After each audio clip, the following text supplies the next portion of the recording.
a while. I am coming to the end of my maternity leave, which is mad because my maternity leave has been nearly 13 months. I'm super lucky. I used a lot of annual leave on the top.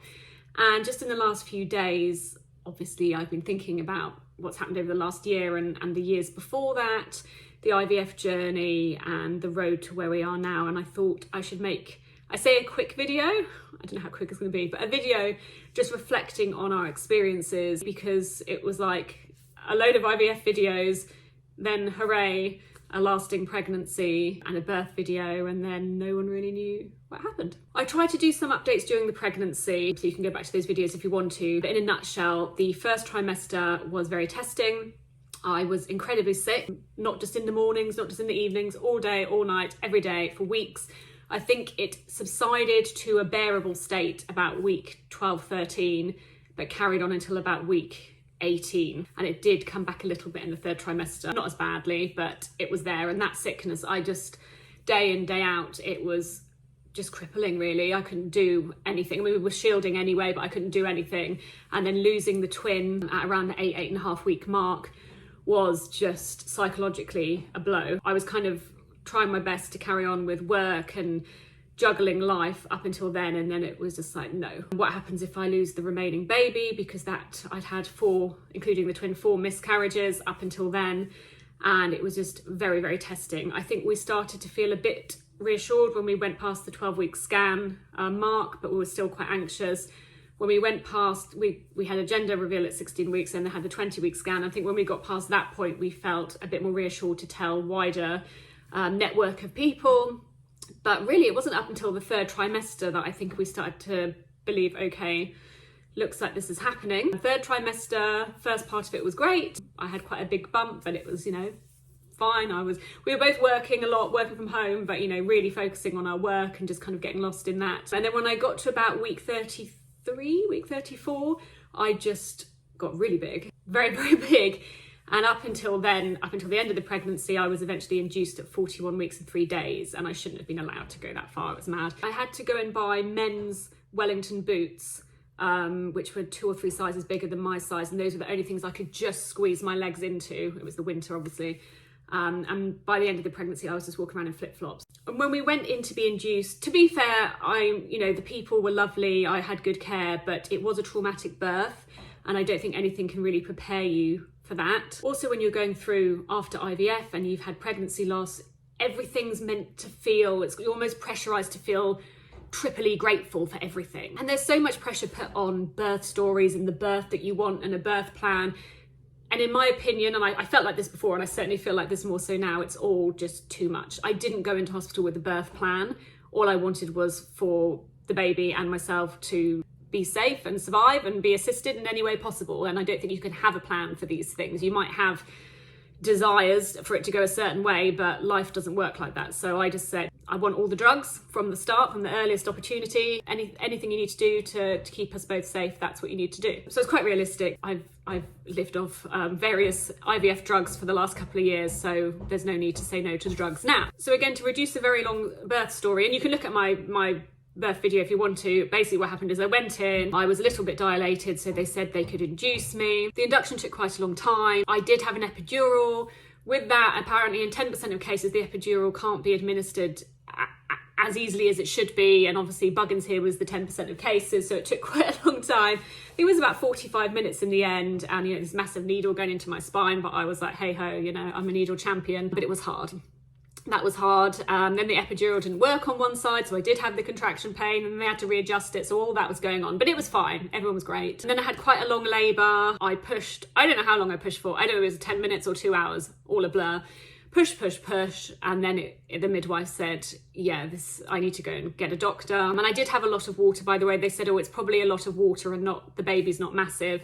But when they broke my waters, it was like a tsunami flood, and they actually had to ask Muriel, my partner, to help mop it up. And the midwife said she'd never seen quite so much water, and she was a highly experienced midwife with decades of experience. So I did have a lot of water. I also had a lot of baby. So yes, I was pushing. The midwife went to get the doctor, and the doctor said, it looks like it's going to need to be an assisted delivery, and we're going to go to forceps, and can you sign this paperwork, and are you happy with that? So I said, yes, that's fine. I was a forceps delivery myself. I know that happens in a lot of cases. So we kind of signed the paperwork and we're taken into theatre. I didn't even know you had to go to theatre for this, but that's where we were taken, all quite calm. They asked us what music we wanted to play, and we played the song that's very special to us for our daughter, blah, blah, blah. Played it on our transfer day as well. And then all kind of deteriorated from there, in that they went for the forceps, and I'm completely ignorant. I thought forceps, they just kind of put it in and went, whoop, here's your baby. That's not what happened. Obviously, I couldn't feel anything because I'm high as a kite on all the drugs, because I'm no fool. Yeah, I just remember seeing that it was really weird. Like, they lift your legs into the air. You can't feel anything. It's just really weird. And they tried the forceps, and the doctor is straining. He's like that, like this, like it's like a military kind of training camp, and I see Muriel looking like, oh my goodness.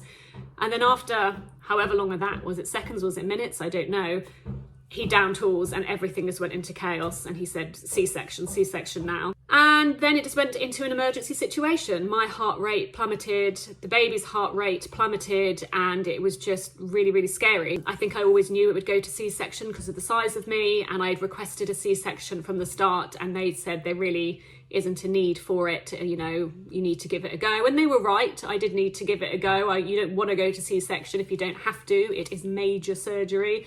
So I was gutted after all the induction, all the pushing, the epidural, the forceps, you know, so much over a 48-hour period, to then be like, we're going to C-section now. I just thought, oh, it was all for nothing. And because it's an emergency, they don't really have time to put proper screens up. I had a very small bit of tissue thing in front of me, but they couldn't shield Muriel from it. There was no time, so she was kind of fully exposed to the whole ordeal, and I think is quite traumatized, understandably, from that. And then they get our daughter out, and I'm completely, you know, almost out of it, and I just see this baby kind of being carried, and you wait, and it's like a second, 5 seconds, 10 seconds, and she's not crying, she's not breathing. And at first I'm just waiting. Then I look at Muriel and I can see the panic in her face.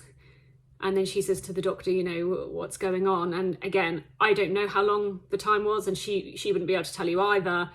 I don't know whether it was 20, 30 seconds or whether it was 2 or 3 minutes, or it just felt like an eternity. Our daughter didn't cry. They had a crash team. I couldn't see this was happening behind me, but Muriel, who was next to me, could obviously see. A team go over to try and help her breathe. What had happened is that a lot of fluid had gone into her lungs, and yeah, they had to do a lot to get the fluid out and get her to breathe. And eventually she did make some noise, and yeah, the relief was massive, but it was very, very traumatic. She was taken away quite quickly after that, about 5-10 minutes later, because they had to monitor her. They said there might be damage of some sort, neurological damage, and various other things that could have happened because of you know, her not crying. So they had to take her away. So then after all that, you know, I was stitched up and whatnot. I'd been torn down there, so I had episiotomy from the forceps, and then the C-section, obviously, that needed to be stitched back together, and was wheeled out with no baby. And that was it. And she was born at 36 minutes past midnight. And went back to the room. Muriel was with me and then had to go because partners weren't allowed to stay. And I just crashed, conked out. I don't really remember anything. I remember waking up, I say the next day, technically it was the same day, but you know, 8 hours later or whenever it was, I think I got to go to sleep at 3 or 4 in the morning, and then was woken up by a nurse at 8 o'clock in the morning. I just don't really remember anything. I don't remember saying, you know, where's my baby? What's going on? I was just still completely out of it. And eventually Muriel came in and obviously was like, where's the baby? What's going on? A few hours later in the afternoon, we got to go and see her, but it felt like a long wait to go and see her. And again, very long story short, yes, she was okay. She had to have antibiotics, but we were very lucky in that she was okay. She was a very big baby. She was 10 pounds 6. So yeah, she was actually the biggest baby of January, which was funny. But yeah, so a lot of baby, a lot of water, a lot of stuff going on. It was a traumatic birth. And I think because so many women have C-sections, in the back of my mind, I thought, oh, okay, well, obviously it's not a nice thing, but you just kind of crack on with it. But it was really, really hard. When they told me to get out of the hospital bed and walk, I was like, yeah, okay, fine. And as soon as I put one foot on the ground, it was like, oh my gosh, I can't walk. It was really, really tough recovery. I had no idea how hard it would be, and obviously with such a big baby, I mean, I'd been cut in various places, my stomach was still absolutely massive, my baby was heavy, it was just much harder than I thought. And I think you live off adrenaline for those first kind of 2-3 days, and then suddenly you're like, hang on a minute, what's going on? I'm very sleep deprived, I've just had major surgery, my body's completely upside down, and now I've got this screaming baby with me round the clock, and like, what's going on? No, I'm just saying as it is. I know a lot of people say it's the most magical time and you look at your baby and you feel a rush of love. That didn't happen for me. I know it didn't happen for Muriel. I don't really think it happens for that many people. I think it's a bit weird to look at someone who, yes, you've carried, but you don't know who they are, and they're just screaming at you and be like, I love you so much. And like I said, because of the IVF, she was the miracle baby. You know, there was so much fuss about her. So many people wanted to come and see her. So many people were so kind and generous and bringing gifts, and everyone was so excited and happy. And I was just cut into pieces, really. I mean, I was in hospital for almost a week. Like I said, the recovery from a C-section is minimally 6 to 8 weeks, if not longer.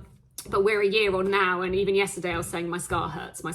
So it is a long recovery. So I think what I wanted to get across was, again, if you have gone through IVF or struggled to conceive or have had pregnancy loss, and you're lucky enough to get that baby or babies at some point on your journey, try not to pressurize yourself, because now when I look back to how things were just over a year ago, I was putting immense pressure on myself. And actually, you know, obviously I shouldn't have done that, but when you're in it, you're in it. And it was hard. And I can openly and proudly say without hesitation that I did not enjoy the newborn stage. I'm very happy for all who do, and I wish I had your kind of resilience, but it's brutal. You know, you're up all night feeding a baby. I didn't breastfeed, I never wanted to, I'm not interested in it, so I formula fed from the start, so Muriel and I were sharing the feeds and whatnot, but still it was really, really hard. And I think our daughter Elise was a frustrated newborn. She was very big. She didn't want to be a baby. She still doesn't really want to be a baby. She's kind of beyond her years. And she spent those first few months very frustrated, screaming day and night, murderous screaming. And because of her size, was obviously very, very loud. And I found that period really, really tough. I was kind of like, wow, is this what I've signed up to? Because this is really brutal. And I would say things started to get better around the 6-month mark. Up until then, it was a real slog. Like, I don't know what job any of you guys do. I've done a few jobs in my time, but motherhood or parenthood in general, should I say, wow, especially in those early weeks and months, brutal. Get any CEO to do it and they will struggle. I tell you that much. But I think at 6 months, she became her own person, you know, and you start to build a bond in a relationship and you see her personality traits. And now at the 13-month mark, obviously it's completely different. I have looked after her for over a year. We've shared lots of experiences and memories, and we have a bond, and I know her much better. She knows me much better, and it's completely different. It's an incomparable situation, really. But I just wanted to say that it is a very hard journey, and often, and I was guilty of it too, if I saw a baby at the end of someone's journey and saw, oh, they've just given birth, I'm like, oh, they're good to go then, lucky them, you know. And you'd feel bitter sometimes as the person it wasn't happening to, and you just think, oh, you've got your happy ending, jog on.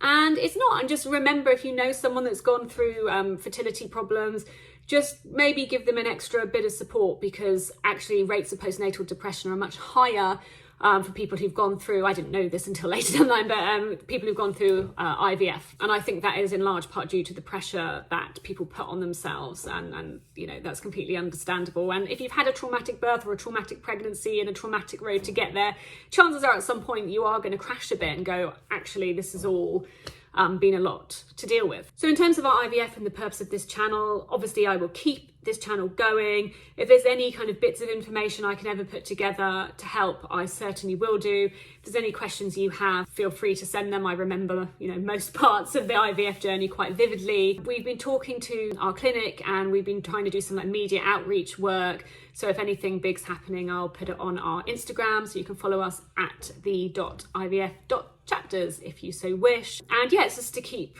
everyone updated. As far as we're concerned, we won't be doing any more IVF. we have no embryos left, which kind of makes it an easier decision for us. I did register back in November to be an egg donor. I thought about it and I just thought, actually, you know, our daughter is a donor conceived child, and I'd love to be able to help another family or an individual on their road to parenthood. But obviously quite quickly the clinic said, well, we really appreciate it, and you're just on the cusp because of your age of donation, but because of your history of pregnancy loss, you won't be eligible. So I was unable to do that, which was a bit disappointing, but you know, I understand the reasons why. I'm pretty confident about, when I look back at the miscarriages and the reasons and the things that I found, I'm confident-ish that I could have avoided those sooner had I got to the information I eventually got to sooner.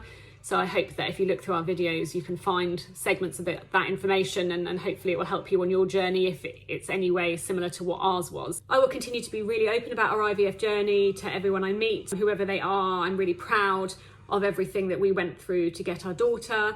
I'm also angry and frustrated still that we had to pay what we had to pay and endure some of the things we had to endure, but I do my best to use that anger as energy to raise awareness, and I'll continue to do that, and my partner will, my family will, my friends will, and I know Elise will as she gets older. We've been learning other interesting things over the past year. We found out that Elise has, there's not really a proper terminology for it, but 2 donor siblings, and probably a lot more.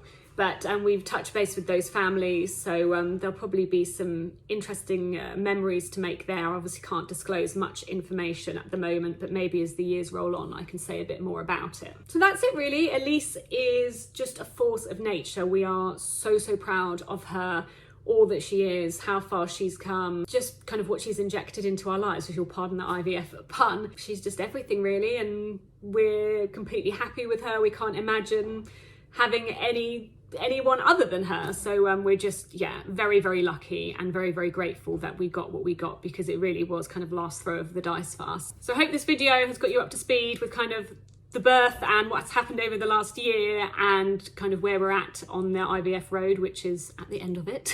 We're at the beginning of it in terms of the awareness raising, so we'll continue to do that. Like I said, any questions, do get in touch. And if you're on an IVF journey right now, or going through a difficult pregnancy or a difficult birth or whatever it might be, just know that it certainly does get so, so much better. Take all the help and support you can. If it's there, take it. If it's not, make sure you take time for yourself to do the things that give you strength. Sending lots of love and, yeah, more strength really to all of you on that journey. Thank you for watching.